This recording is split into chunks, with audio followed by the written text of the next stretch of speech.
लेकिन अब बात करते हैं थोड़े मार्केट की लॉन्ग टर्म की। आज हमारे साथ वाईको कैपिटल के सीईओ आशीष सोमैया जुड़ गए हैं। जैसा मैं कह रहा था, वाईटो के समय इंडिया के सबसे बड़े मनी मैनेजर्स में से एक हैं और काफ़ी कम समय में एक अच्छा नाम इन्होंने कमाया है। Ashish ji, good morning. शुक्रिया जुड़ने के लिए हमारे साथ। Thank you. एक अच्छा मोमेंटम मार्केट में इस समय इंडियन मार्केट में ऑल टाइम हाई इसके काफ़ी करीब, बैंक निफ्टी तो ऑल टाइम हाई लगा भी चुका है। मिड कैप मार्केट जहां पर काफ़ी अंडर परफॉर्मेंस थी पिछले एक साल में, वहां पर पिछले एक महीने में शानदार कैचअप। इस समय मार्केट को लेकर आपका मूड किस तरीके से, क्या इन लेवल्स पर फ्रेश पैसा लगाएंगे? तो अनुज जी, एक्चुअली अगर आप देखें तो पिछले मुझे ऐसा लग रहा है कि पिछले 1.5 साल में हमने देखा है कि मार्केट में कोई एक तरीके से आप देखें तो डायरेक्शन नहीं था। काफी ऊंच नीच, काफी करेक्शन, और ज्यादातर ये सारे के सारे जो ऊंच नीच, हेडविंड्स, वॉलेटिलिटी जो भी हम बोलते हैं, ये बाहर के माहौल को लेकर के थे। आप इमर्जिंग मार्केट की सेलिंग को देख लीजिए, अमेरिका के इंटरेस्ट रेट्स को देख लीजिए, या वॉर, कमोडिटी प्राइसेस। तो देखने वाली बात यह है कि मार्केट फिर से न्यू हाइस की तरफ जा रहा है। But at the same time इस बार जब मार्केट न्यू हाइस की तरफ जा रहा है, तब काफी सारे मैक्रोज जो हैं वो पिछले साल की तरह इतने खराब नहीं लग रहे हैं। तो एक ये है कि हमारे फंडामेंटल्स को बहुत ज्यादा क्षति नहीं पहुंची है। फंडामेंटल्स अभी भी बरकरार है, और उस तरफ अगर आप देखें तो काफी सारी मैक्रो हेडविंड्स जो हैं वो रिसीड हो रही है या अपने आप को सुलझा रही है। तो संक्षिप्त में मैं ये कहूंगा कि यहाँ से भी अगर किसी का, मैं ज्यादा लॉन्ग टर्म नहीं, बट अगर 2 साल 3 साल का भी अगर किसी का पर्सपेक्टिव है और तो डेफिनेटली इस लेवल पे भी इन्वेस्टमेंट रेकमेंड कर सकते हैं।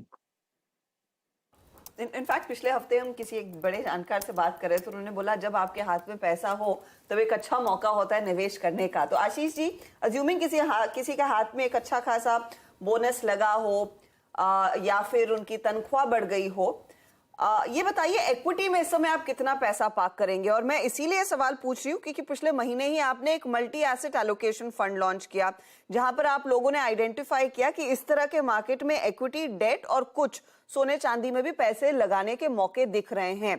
लेकिन एसेट क्लास में सबसे ज्यादा निवेश क्या इक्विटी में ही लगाएंगे इन लेवल्स पर, या फिर जिस तरह से दरें हैं इस समय उसका फायदा पहले उठाया जाए?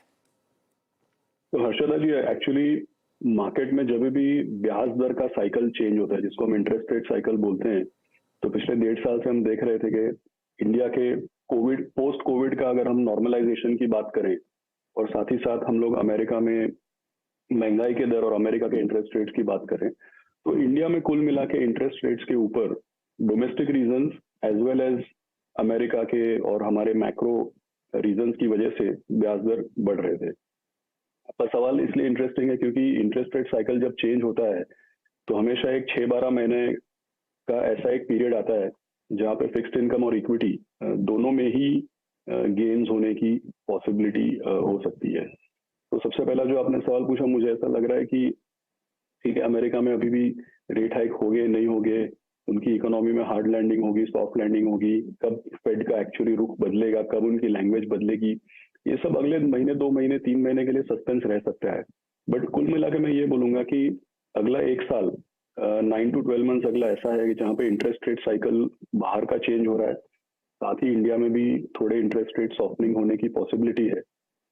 तो इसकी वजह से मुझे ऐसा लगता है कि फिक्स्ड इनकम और इक्विटी ऐसा पॉसिबल है कि अगले 9-12 महीने में दोनों में ही अबव एवरेज रिटर्न बन सकते हैं। ये पहली बात।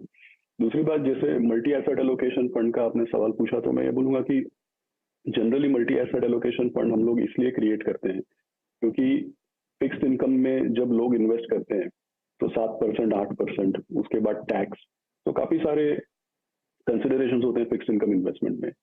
लेकिन मल्टीपल एसेट एलोकेशन फंड हम लोग जब क्रिएट करते हैं तो debt, equity, global equity, gold, ये सब एसेट क्लासेस का एक मिश्रण करते हैं केमिस्ट्री की तरह, इसके लिए कि वही ये सारे एसेट क्लासेस मिक्स करने से वॉलेटिलिटी को भी कंट्रोल किया जाए, और साथ ही साथ इक्विटी लेवल का नहीं बट कम से कम एक हाइब्रिड फंड का रिटर्न इसमें क्रिएट किया जा सके। तो ये multi asset allocation fund actually एक फिक्स्ड इनकम के लिए ऑल्टरनेटिव या फिक्स्ड इनकम के लिए रिप्लेसमेंट के तौर पे हमने क्रिएट किया।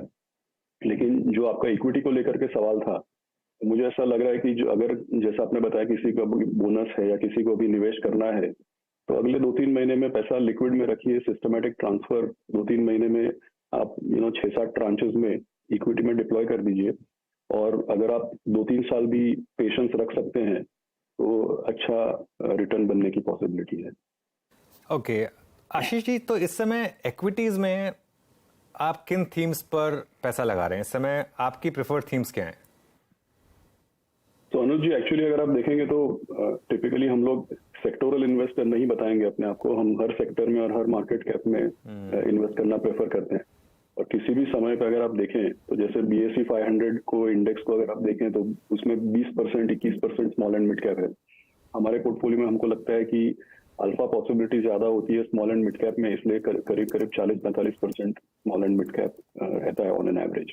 लेकिन अगर सेक्टर्स की बात करें तो कहाँ पे ओवरवेट है उससे डेफिनेटली पता किया जा सकता है कि एनालिस्ट जो है या फंड मैनेजर्स हैं उनको ज्यादा से ज्यादा आइडियाज या आउट परफॉर्मेंस की पॉसिबिलिटी कहाँ नजर आ रही है। तो उसमें 3-4 चीजें हैं।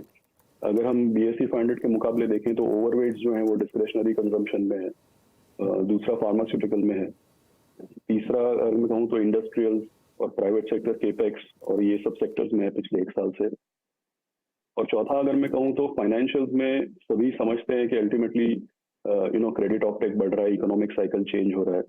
तो बैंक्स में तो इन्वेस्टमेंट है, लेकिन बैंक्स के अलावा भी अगर मैं जैसे पहले भी बात की है कैपिटल मार्केट कंपनीज है जिसको हम बोलते हैं नॉन लेंडिंग फाइनेंशियल्स, तो उसमें भी मैं कहूँगा कि ओवरवेट है। तो ये 3 या 4 सेक्टर्स हैं जिसमें ज्यादा वेटेज है इंडेक्स के मुकाबले, बट अदरवाइज पोर्टफोलियो काफी ब्रॉड और डाइवर्स है। पोर्टफोलियो में क्या लाइफ इंश्योरेंस कंपनियों में भी स्पेशली निजी प्लेयर्स में आपका एलोकेशन खासा है क्या आशीष जी? क्योंकि आज का ही डेटा पॉइंट हम देख रहे थे और जिस तरह का performance SBI life HDFC life का रहा है वो सराहनीय रहा है। LIC जहां मार्केट शेयर लूज कर रहा है, SBI लाइफ के हाथ में ज्यादा हिस्सा उनके मार्केट शेयर का आता हुआ दिखाई दे रहा है। यहाँ पर stock specifically I am not sure आप कमेंट करेंगे या नहीं, लेकिन life insurance as a pocket में कितनी विजिबिलिटी है बेहतर अर्निंग्स की और उससे बेहतर रिटर्न की? तो हर्षदा जी, जब मैं अनुज जी को जवाब दे रहा था मैंने बोला कि जैसे बैंक्स के अलावा जिसको हम बोलते हैं नॉन लेंडिंग फाइनेंशियल, तो उससे मेरा मतलब काफी हद तक अगर आप देखें तो इंश्योरेंस कंपनीज और कैपिटल मार्केट कंपनीज से लेकर ही था। और ये बात जरूर है कि अगर आप एसेट मैनेजमेंट कंपनीज देखें या इंश्योरेंस कंपनीज भी देखें, क्योंकि पिछले 10 साल में ही मार्केट दोनों ही सेक्टर्स का अगर आप देखें, और जैसे आपने लाइफ इंश्योरेंस का बोला, तो ये जो सेक्टर्स है इसमें मेरे ख्याल में पिछले 10 साल में 10x ग्रोथ हुआ है प्रीमियम कलेक्शन में या मार्केट साइज या एसेट्स अंडर मैनेजमेंट में। तो इतनी जब एक्सप्लोसिव ग्रोथ होती है और आगे भी विजिबिलिटी इतनी ही एक्सप्लोसिव विजिबिलिटी है सेक्टोरल ग्रोथ की, तो ये बात सही है कि रेगुलेटर्स जो हैं या गवर्नमेंट अथॉरिटीज जो हैं वो सेक्टर को रेगुलेट करेंगे। उसमें अगर कोई इम्परफेक्शन है या जैसे कोई आर्बिट्राज है टैक्स वगैरह को लेकर के, यहाँ पे रेवेन्यू लीकेज है, तो ये सारी चीजें अलाइनमेंट का जो काम है ये तो बीच बीच में होता ही रहेगा। लेकिन इससे जो लंबे अरसे की विजिबिलिटी है ग्रोथ की, वो मुझे नहीं लगता है कि डिसलॉज हो जाती है या चेंज हो जाती है। तो माहौल जैसे कोविड की वजह से हेडविंडेड था, फिर कुछ इम्प्रूवमेंट हुआ, अब जाकर के आपको दिख रहा है फिर से कुछ रेगुलेटरी या टैक्सेशन रिलेटेड चैलेंजेस आए हैं। तो ये हेडविंड्स और टेलविंड्स लगे रहते हैं, लेकिन लंबे अरसे में अगर आपको फाइनेंशियल्स का अगर हम एक्सपोजर रखते हैं तो ये समय आ गया है कि केवल फाइनेंशियल्स में बैंक्स को ही ना देखें, और जो नॉन लेंडिंग फाइनेंशियल्स है, जिससे मेरा मतलब है इंश्योरेंस जैसा आपने जिक्र किया, या एसेट मैनेजमेंट है, मार्केट इंफ्रास्ट्रक्चर इंटरमीडियरीज है, वेल्थ मैनेजमेंट कंपनीज हैं, ब्रोकिंग कंपनीज हैं, depositories, registrar and transfer agent, तो ये बहुत बहुत बड़ा सेक्टर है और इसका शायद अभी BSE 500 या इंडाइसेस में इतना बड़ा वेटेज नहीं है, लेकिन आगे जाकर के इसका वेटेज भी बढ़ेगा और ये मार्केट साइजेस भी काफी बढ़ेंगे। तो शॉर्ट टर्म टेलविंड या हेडविंड से इसमें कोई चेंज नहीं हो जाएगा कन्विक्शन। ओके अच्छा आशीष जी, एक बात बताइए, ये इस समय इंडियन IT को लेकर आपका क्या व्यू बन रहा है? क्योंकि हमने एक डाइवर्जेंस देखी है between large cap and mid caps. हालांकि अब लार्ज कैप से पार्टिसिपेट कर रहे हैं रैली में, लेकिन मिड कैप IT में तो शानदार रैली रही है। यहाँ पर आपकी पोजीशंस हैं क्या और किस तरीके का व्यू है आपका? तो अनुज सर, एक्चुअली थोड़े समय पहले जैसे हमने बात की थी इसके ऊपर, हम लोगों ने इनफैक्ट जो भी हमारी टीम है, या अगर आप हमारे पोर्टफोलियोज देखते हैं म्यूचुअल फंड्स के या पोर्टफोलियो मैनेजमेंट के, तो आप पाएंगे कि कंसिस्टेंटली IT इक्वल वेट या स्लाइटली ओवरवेट रहा है। और अगर आप इंडेक्स के मुकाबले देखें, BSE 500 के मुकाबले देखें, तो आपको मिलेगा कि जैसे इंडेक्स में ज़्यादा चर्चा बड़ी कंपनीज की होती है, लेकिन हमारा ज़्यादा एक्सपोजर मिड कैप कंपनीज में रहा है। और जनवरी फरवरी में हमारी टीम ने थोड़ा बहुत एक्सपोजर बढ़ाया भी। तो मिड कैप आईटी को लेकर के, क्योंकि स्टॉक स्पेसिफिक हर कंपनी का अपना अलग बिजनेस है, अलग अलग सेगमेंट्स में है, और इसमें अगर आप इनकी कमेंट्री सुने, एक्चुअल रिपोर्टेड परफॉर्मेंस भी देखें, तो इतनी भारी कोई क्षति नहीं पहुंची है। ऑफ कोर्स लार्ज कंपनीज ने अपने रेवेन्यू प्रोजेक्शंस में या हेडलाइन ग्रोथ में थोड़ा कॉशन दिखाया है, वो सही बात है, लेकिन मिड कैप कंपनीज का ज़्यादा सस्टेनेबल रहा है परफॉर्मेंस। और अगर हम हमारा पोर्टफोलियो देखें तो मिड कैप की और ये आज की बात नहीं है, पिछले 3 या 4 साल से ऐसा रहा है कि मिड कैप आईटी में ज्यादा एक्सपोजर रहा है कंसिस्टेंटली। तो मिड कैप आईटी में दरअसल अच्छा खासा निवेश अब बना है और उसके रिटर्न्स अब आते हुए दिखाई देंगे। अच्छा, एक क्योंकि आप मिड कैप पर फोकस्ड है टेक्नोलॉजी को लेकर, क्या आप मिड कैप डिफेंस कंपनियों में भी पोजीशन रखते हैं आशीष जी? क्योंकि ये एक स्पेस है जहां पर कंपनियों ने अपने प्रोडक्ट मिक्स को काफी रिफाइन किया है और इन सब की ऑर्डर बुक दरअसल पिछले 5 सालों की तुलना में काफी बेहतर हो गई है और ज्यादा विजिबिलिटी रखती है अब। जी, ये जैसा मैंने एक ब्रॉड तरीके से बताया इंडस्ट्रियल और केपेक्स रिलेटेड, बट डेफिनेटली इसके अंदर एक सब सेक्टर रहेगा डिफेंस का, और पिछले 1 साल में इसमें एक्सपोजर हमारा रहा भी है और काफी नई कंपनियां भी इसमें लिस्ट हुई है। उसमें भी सिलेक्टिवली हमारी टीम ने न केवल आईपीओज में या पोस्ट आईपीओ कंसिस्टेंटली पार्टिसिपेट किया भी है, और इससे पिछले 1 साल में हमारे निवेशकों को रिवॉर्ड भी मिला है।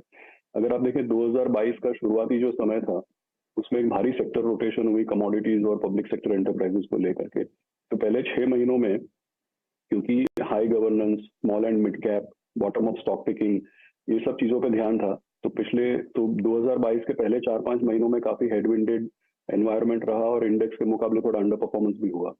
लेकिन उसके बाद अगर आप पिछला 1 साल देखें, मई 22 से लेकर के मई 23 तक अगर आप देखें, तो इंडस्ट्रियल्स का एक बड़ा योगदान रहा है, और इसमें जैसे डिफेंस सेक्टर की कंपनीज भी हैं, इनका काफी एक बड़ा योगदान रहा है हमारे परफॉर्मेंस में अल्फा लाने पे।